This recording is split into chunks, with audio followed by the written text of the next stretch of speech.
Todo comenzó en 1987, cuando se publicó un artículo en el cual se describía cómo algunas bacterias, Streptococcus pyogenes, se defendían de las infecciones víricas. Este sistema es denominado CRISPR.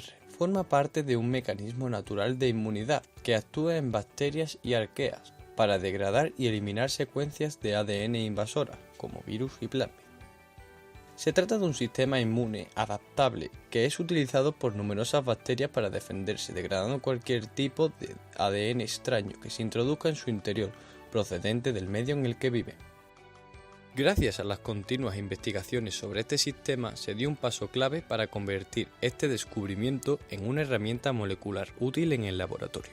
En agosto del año 2012, un equipo de investigadores dirigidos por las doctoras Emmanuelle Charpentier y Jennifer Doudna publicó un artículo en la revista Science en el que se demostraba cómo convertir esa maquinaria natural en una herramienta de edición programable que servía para cortar cualquier cadena de ADN in vitro.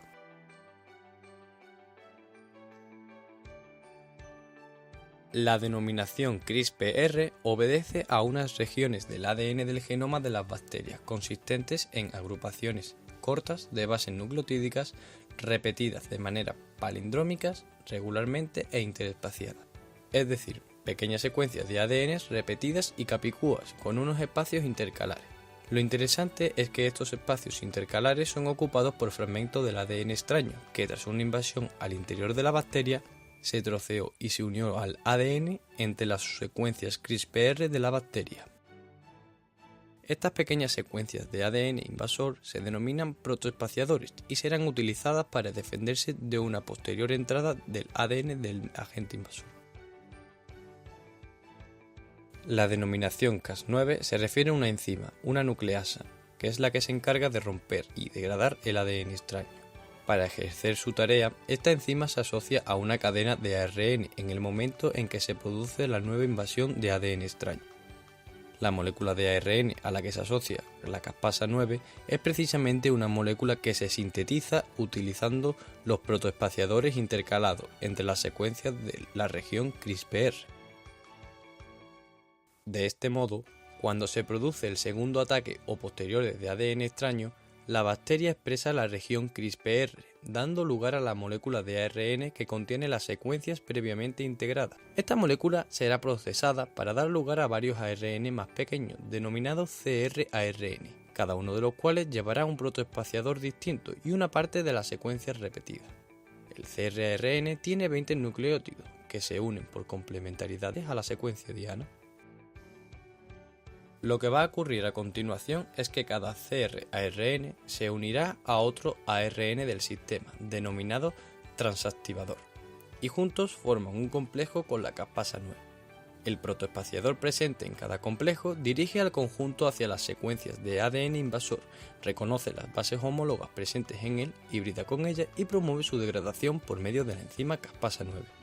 Todo lo comentado anteriormente ha llevado a varios grupos de investigadores a plantearse la posibilidad de usar este sistema como método para conseguir una eficiente edición del genoma, permitiendo al investigador adquirir una mayor agilidad a la hora de modificar determinados genes.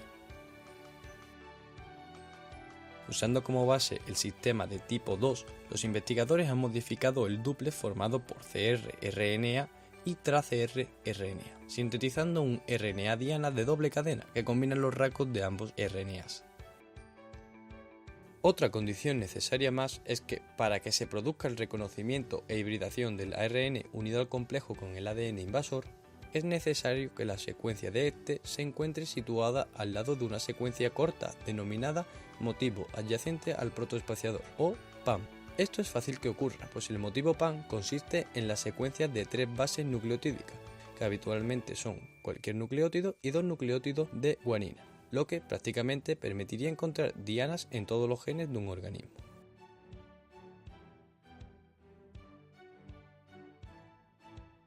Debido a la simplicidad de este sistema, por simple transfección, podemos emplear este método in vivo.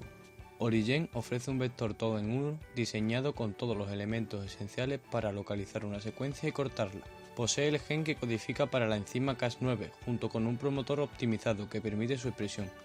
un sitio de clonación para una secuencia de 20 nucleótidos y aguas abajo del sitio de clonación incluye un GRN scaffold necesario para la interacción de nuestra secuencia Diana con la Cas9.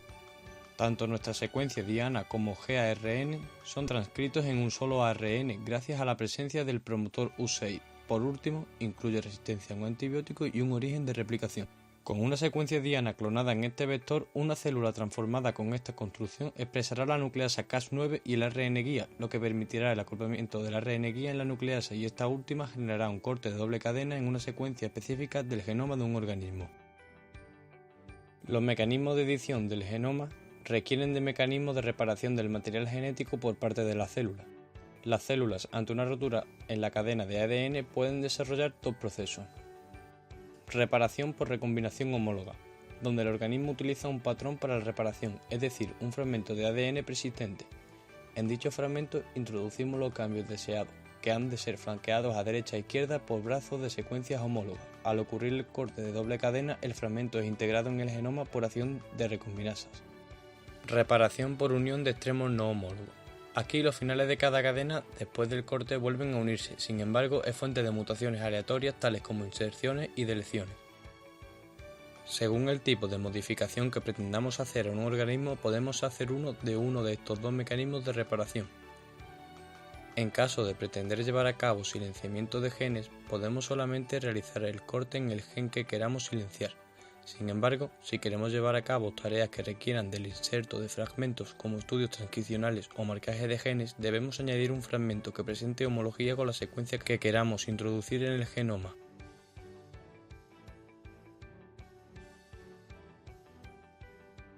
El estudio del promotor requiere la inserción de un gen como la GFP o la luciferasa en la secuencia Diana. Así, es posible monitorizar la expresión de ese gen a través de la actividad de su promotor. Existen unos kits en el que se incluye el vector preparado PCAS-Guide y un vector donador. En primer lugar, debemos introducir en el vector preparado la secuencia donde queremos que Cas9 lleve a cabo el corte. Una vez que se ha producido ese corte en un ADN foráneo, entra en juego nuestro vector donador.